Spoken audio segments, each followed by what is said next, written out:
When we talk about conservation, we talk about forest, but it is for whom? It is for us. So who should work on it? Only us.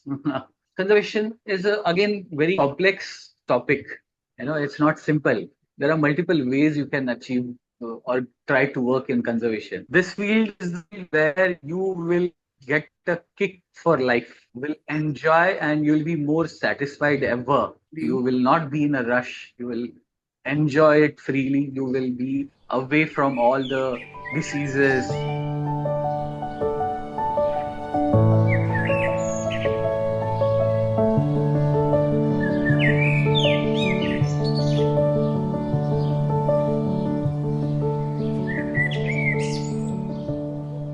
Hi, welcome to Bifocal Naturalist. Our guest today is Dr. Nikhil Bhopale. Nikhil has very passionately crafted a career, because of his passion for nature. And it's a very, very creative way he's going about it. He is an author, an activist, an educator, and is deeply involved in conservation of nature. Hi, Nikhil, how are you? Superb. How are you? Great, great, great. When you say superb, naturally, I also feel very good. It's a very positive vibe. Thank you. Yeah, Nikhil, I'm fascinated of this, Killacha century. Hey, kaya hai? What is this, about the century of forts, or double century rather? Double century. Yeah. Double So, century. there is a author named Dr. Lagu, Mr. Lagu. He wrote a book in 1995, Mm-hmm, and the book was about the forts in Maharashtra. mm-hmm, So he wrote about 225 forts in the book, and mm-hmm. that time it was an open challenge that anyone who does 200 forts given in the book in a single year Uh, will be awarded. Uh, so in 2005, I took this challenge with my friend Madhav Athole, and we completed it in 2006. So we submitted 203 forts in 1 year. 1 year is actually spread in 78 days, actually. So technically, 78 days, 18,000 kilometers on bike, 3,000 kilometer public transport, 11 districts of Maharashtra, one district in Karnataka, and we did 203 forts. Wow, wow. And what was the award? And what did you get? I mean, besides this fame and feel good factor. Yeah, definitely. Oh, the experience about doing the record is phenomenal. I mean, I cannot express it in few lines. Possibly another episode is needed for that because I too think we'll many do that. experiences. It made me far more richer mentally, emotionally, logically, socially. There are too many things which I learned there. Mhm. And award was a normal thing. It was some 10 because it was announced in 1995. Mhm. 10,000 was the award, 5,000 for photography and 5,000 for traveling Uh-huh. that we got in 2006. Okay, okay. That's really nice. So how did you get involved with nature? And I also want to hear about your snake bite incident. So early 90s, my mom started sending me on the treks. Uh-huh. There's a so I stay in Panvel. So there's a local organization called Nisarga Mitra, Mm. and I joined them and started trekking in other places, being on the nature camps in late 90s and all. And in 2001, I went to ABVP's camp for students, specifically for college students and stuff.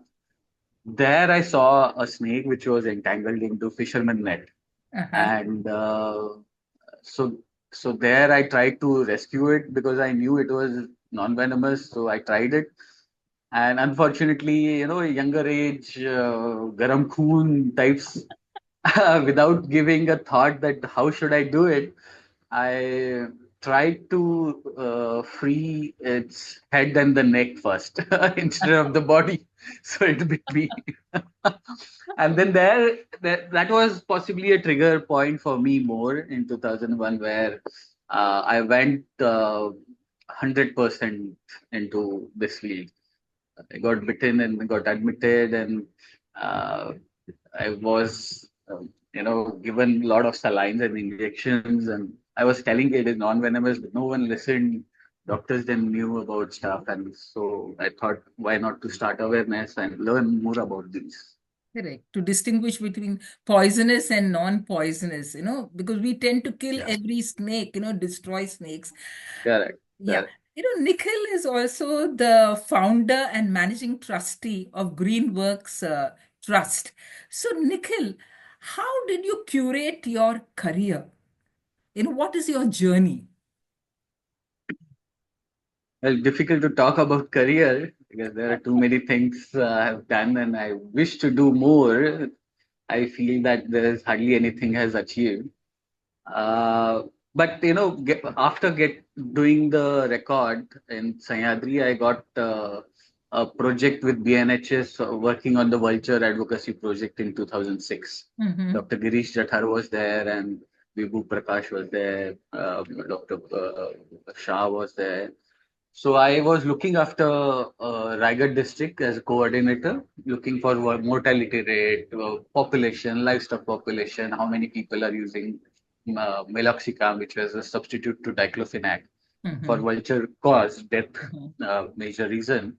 And then from BNHS, I got later I joined Reliance. Then I left that and went back to BNHS as an employee proper. And in 2012, I left that. I started my own company called Gaia Ecotours. 2016, with like-minded people, one of my students, also best students I've ever got, Krupa Patil and Milind Pandit, I started Greenworks Trust. Okay, so that's where you're working now, and you're most of the work. You've been doing a lot of work in Fansad. Fansad is very Yeah, unique. I was there once, and of course, I saw the shekru and the night jar. We also went on a night safari. correct, correct. So, can you tell me more about Known for what's it. unique about Fansad? Yeah, so see, for that matter, I believe every forest is unique, Mm-hmm. and there are multiple parameters when you work in conservation, even if you are working for a species. But Fansad is very close to me because I call it my third guru. Mm-hmm. Guru. First being always the parents, Uh-huh. second being the Sahyadri because I trekked all throughout the northern Western Ghats for doing Uh-huh. the forts. Learned a lot of things there. I saw, at a place I could see the blackbird singing 7 to 8 different calls at one go. So variety and understanding was there. And the Fansad where I grew more with searching for reptiles, amphibians, birds, butterflies. I never restricted myself. I'm even still now. I'm curious about anything which I don't know. So I can talk to anesthetists for 3 hours, but Okay. I try to know more. And so Fansad is being close to where I stay. I used to go often, and I learned a lot of things there more. So that's why it is my third guru. Uh-huh. And Fansad's uniqueness is basically uh, it's the only forest and the sanctuary, protected sanctuary on which is on the coast in Maharashtra. There's no Okay. other sanctuary on the coast of Maharashtra. Uh-huh. Fansad at 300 feet, 300 meters also, it is possibly the only place where a species of tree called Memicillum umbellatum, it's Uh-huh. the lowest elevation where the species is found. As you go to Mahabaleshwar or Bhimashankar or Is that also, Mathiran, where all those tall trees are there. yeah, is that also called the ironwood tree by any chance? Is this the I'm not sure woodberry? about common name. Okay. Is the Common name, I'm not woodberry sure. hard? I'm bad with the common names in Acha. botany. Okay, okay. Anjani, it is called in Marathi. Anjani, yes. I think its wood Yeah, is very it's hard. all okay. That I'm not sure. Okay, okay. So Fansad is 40% dominant, 40% evergreen Memisulon stunted forest, Uh-huh. and that is the uniqueness. And plus, because it is connected to the coast, there are a lot of corals which are found there. Mm-hmm. Marine life is also good there. Uh-huh. So it is not only forest; it is also underwater, marine. Mm-hmm. So when you say marine, is it because there are lots of rivulets and all within the forest? Well, rivulets are there definitely, but marine as in it is actually on the coast, Coast. It sea touches line. the So coast. seashores, yeah, Oh, it correct. touches the coast. Okay. But So in part Goa, of Fansad on the north uh-huh. Okay, is it is touches. is on the coast. Yeah, Oh, touches not the sea, really. But are there any other, Arabian Sea. like in Goa, are there any wildlife sanctuaries which touch the coast? I'm just curious because that's also Goa there can be, but Maharashtra it is the only place now. it's the only one. Yeah, Okay. And also, of these fascinating vulture restaurants. I mean, what do they serve in yeah. these vulture restaurants? It's very I mean, unique. earlier when I used to talk about vulture restaurant, everyone used to say, "What, you go and eat vultures?" I said, "No, no, no. It is a restaurant for the vultures, Yeah, not it's for like a humans." misnomer. A misnomer. So it is actually in Marathi, they have mentioned Gidhad Samvardhan Kendra, this place, Yeah. and uh, vultures will come and feed on the carcass. Basically, carcass is basically a dead body of an animal Uh-huh. or a Okay. cattle. Mm-hmm. Okay. That Maharashtra government started in 2010 in Mm-hmm. Fansad. Uh-huh. That time there were a lot of vultures. Now there are none.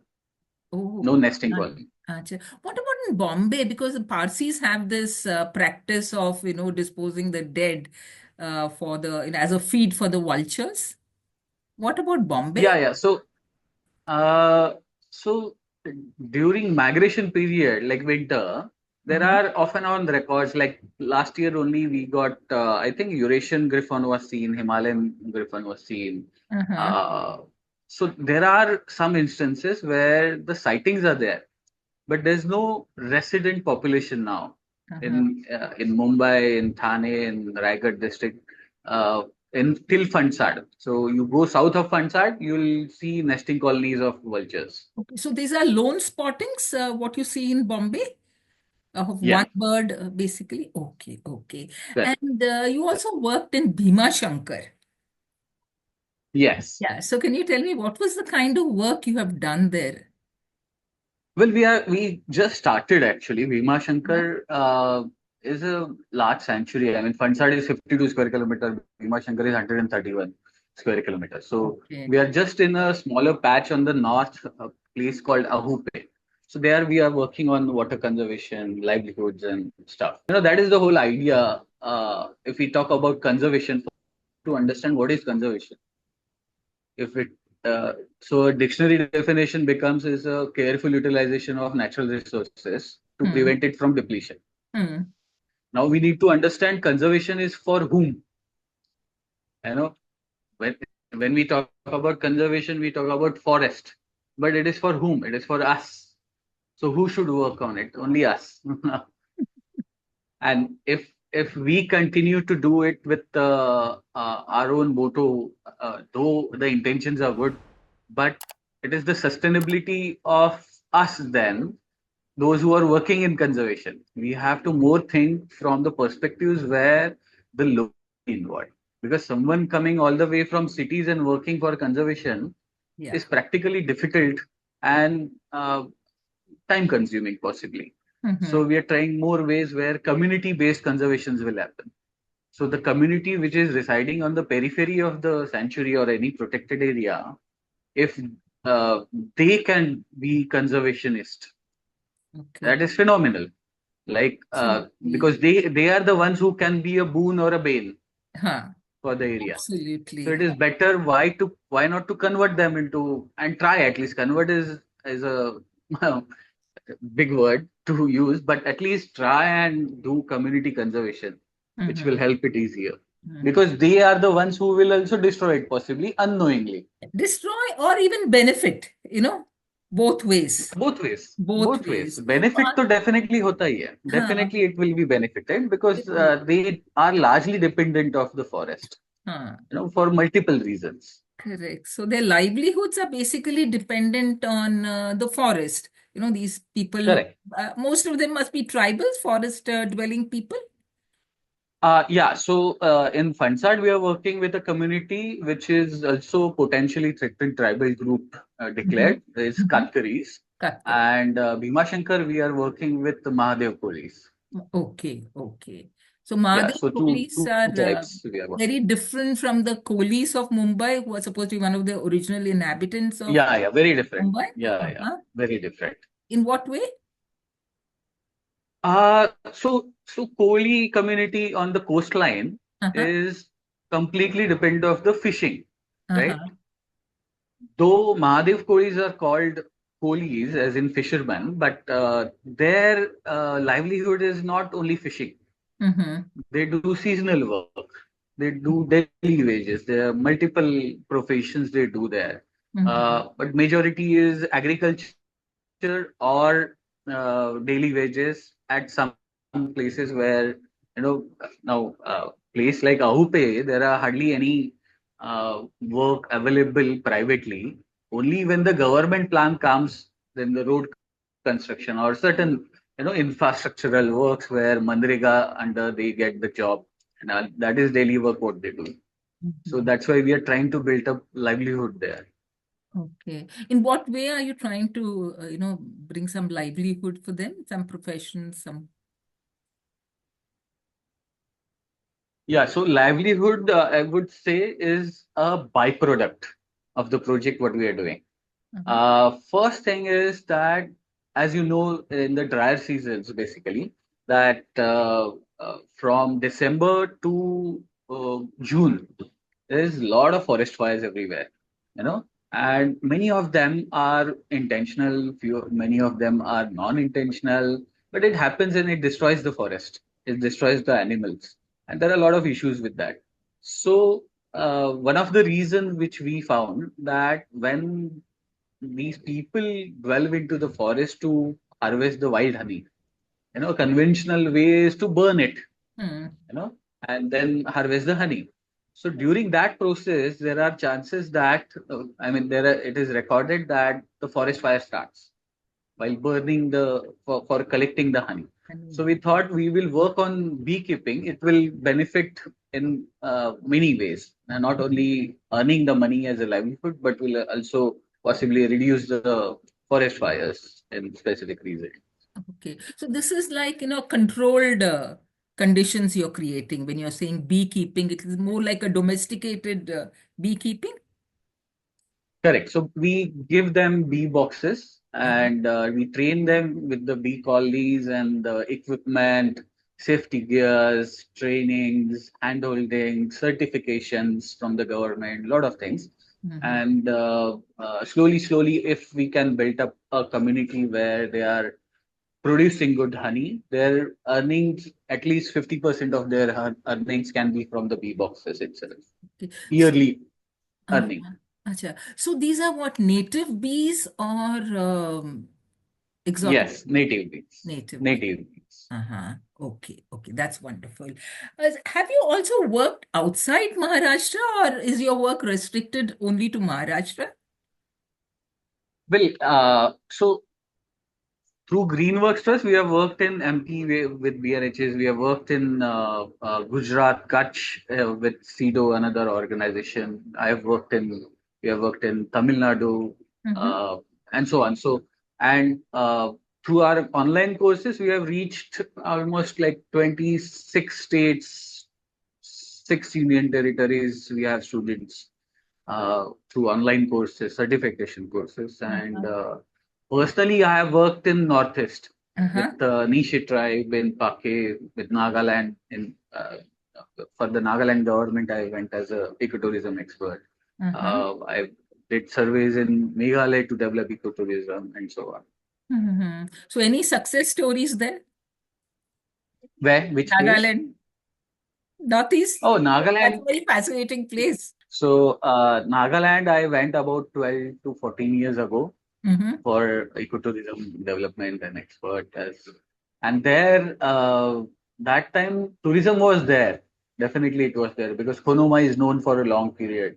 It is greenest village of India. You know, it has been honored by government of India in early 2000s. So, so I worked there for a very small time, but uh, now if you see the tourism is doing phenomenal work. I mean, there are a lot of tourists visiting, and so many homestays have started. Then they're earning from the forest, and a lot of things have changed after that. Mm-hmm. In fact, Pake, if you see, Garo Hills, if you see, Garo Hills, no one used to go. No one used to go.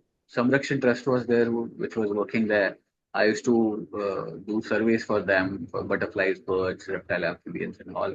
So we developed a whole checklist of species which are seen there.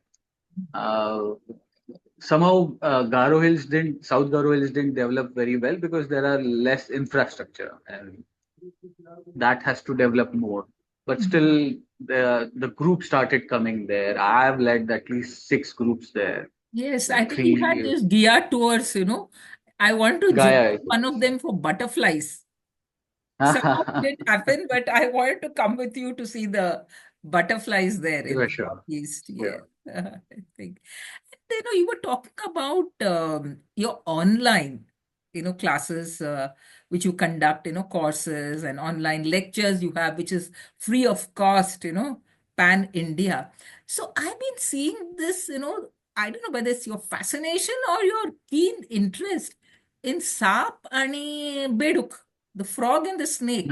Why the interest? Yeah, a lot of people who talk about snakes are poisonous, snakes are non-poisonous, and no one knows that snakes are venomous, and there are hardly few species which are poisonous. So there are a lot of myths and stuff around them. People don't know the difference between frog and the toad, and and multiple things. So we did a series of 4 parts, 10 minutes Mhm. parts, just to differentiate what is amphibian. Because if you talk about what is an amphibian, everyone says that some animal which lives in water and the land, right? And then my first question is always, then is crab a amphibian then?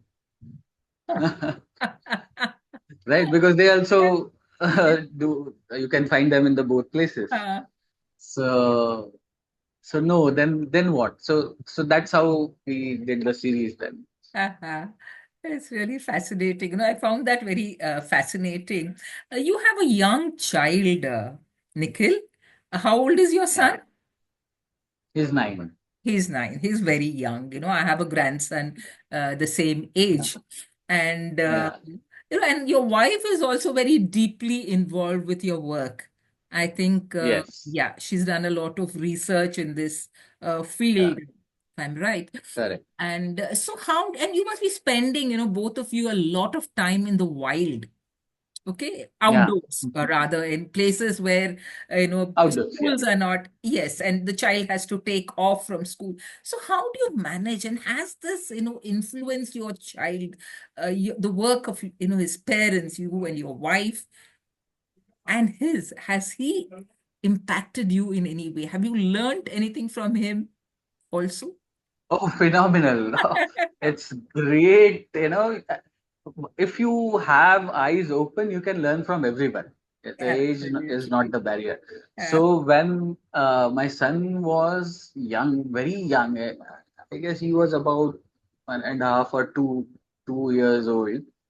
I used to show him just photos of animals. I used to talk with him. He could, that young age, he was not able to talk.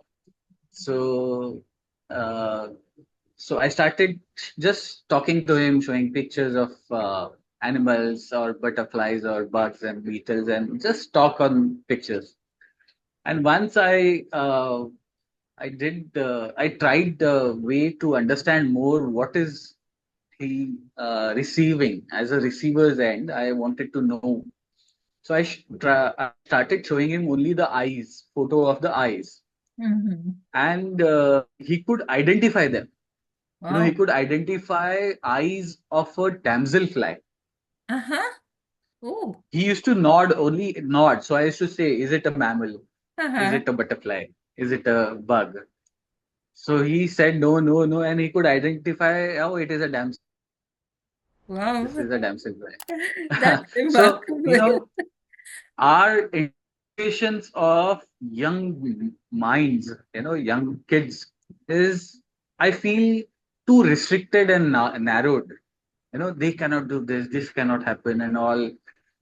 They have phenomenal understandings and observational powers that no one can imagine. I mean, if even at for the adults, if we show that those who are continuously with the wildlife and all photographing, if you show them what are the photos of, they will it will be difficult for them to identify this is not a Impossible. dragonfly, it is a Impossible. damselfly. Impossible. When you're So talking at about this young, it can happen. yes, when you're talking about your son, yesterday was a sudden cloud burst in Pune. And I have a Yeah. 4-year-old son, and he went out. We just stood out. And of course, he doesn't know about rain because it's a year since it rained, last. But, the first thing he said, Amama, it's smelling so good.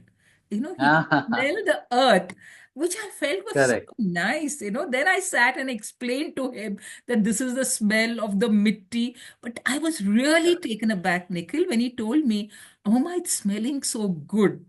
I was really. Now to come back, you are an author, you are a storyteller. You know, I would Yeah. like to know, how did you get into books, and are your books full of narratives? Can you tell me more about your book? Because I've seen something very fascinating about your books, the way you come up, you connect things. So, can you tell me about your books, please? So my first book was with the BNHS and Oxford University Press, which Uh-huh. was on birds of Indian subcontinent, the field guide. Uh, then after leaving BNHS with under GWT, we published a series called Victo. When in doubt, try this out. It is a When in series doubt. of common and confusing species only. Uh-huh.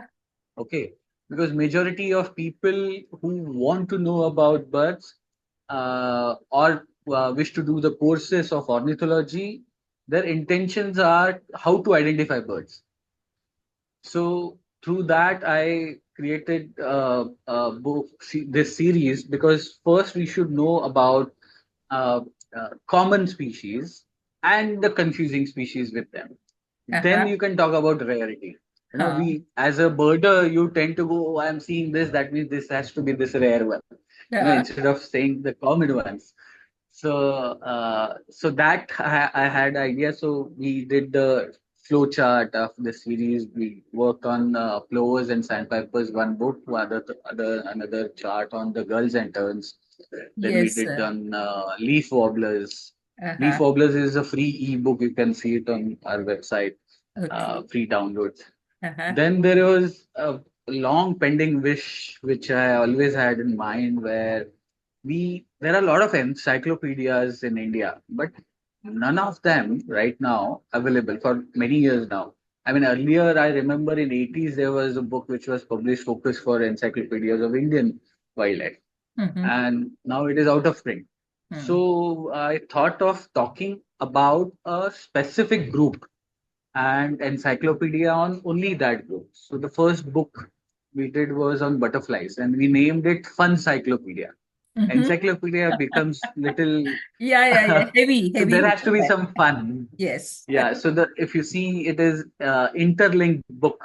There Uh-huh. are topics are interlinked. You can click on them. You can see the videos. You can scan QR codes and multiple things. So connecting that with a human touch. Yeah. So Funcyclopedia we did, and Butterflies the first book is on. I wish to do it on all the other topics, but it all depends on the funding. Because for this book also we uh, spent at least 6 years for 88 pages. Uh-huh. Oh my. And this is the first book which is talking on the hearing sense of butterflies or multiple parameters in connection with the humans, what humans do and what butterflies have. So, Uh-huh. giving an example, which is like butterflies having the reusable straw. which is their proboscis. Yes. So making it connect with the eco-friendly products and stuff like that we have tried. And You there are a lot of sending? interlinked topics. You can Uh-huh. click on them and go to see videos and Yeah, it will be in nice if you connection can with give our us the social. link to it. I'll put it up in the, Sure, sure, yeah, that will be sure. It's nice. same. It's same on our website. You can Okay, download. okay. I'll It's take down free, your free book. website and we'll share it I in mean, the one phenomenal comment I received after publishing the book was a national teacher award winner, uh, Ashok Sengupta from Bangalore. He wrote to me that this book, and Ashok Sengupta, he is a well-known personality from butterflies field. So he wrote to me that this book should become at least, if not ICSE, at least CBSE syllabus book curriculum for, Uh-huh. for Yeah. high school. No, I think it should be across boards. It should be across Yeah. boards, really. And Nikhil, so lovely talking to you. Any message, on conservation? I mean, where should it start and how should we do it? Any message for us all, for our viewers? Is very difficult.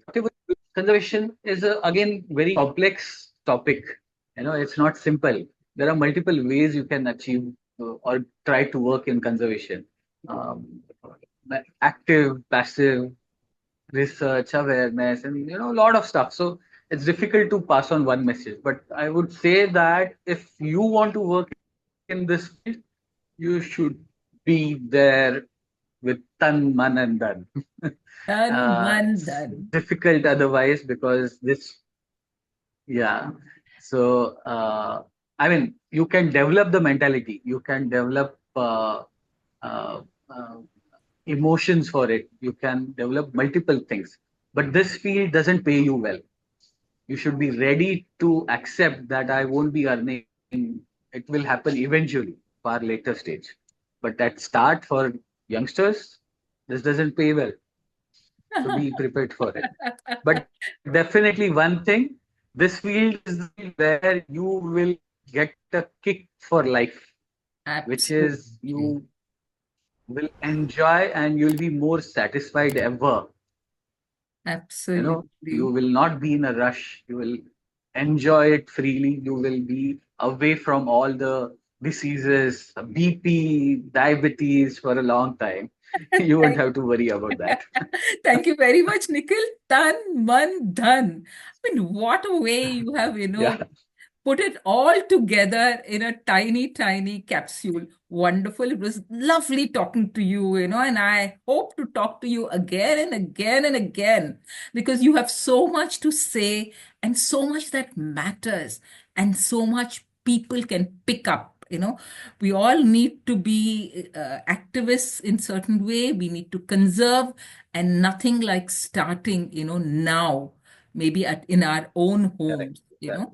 and we cannot Correct. look because this is what the future really needs, and I'm so happy to have you with me on this show. Thank you very much, Nikhil, and Same here. God Pleasure is bless mine. you. Yeah? God bless you. Take care.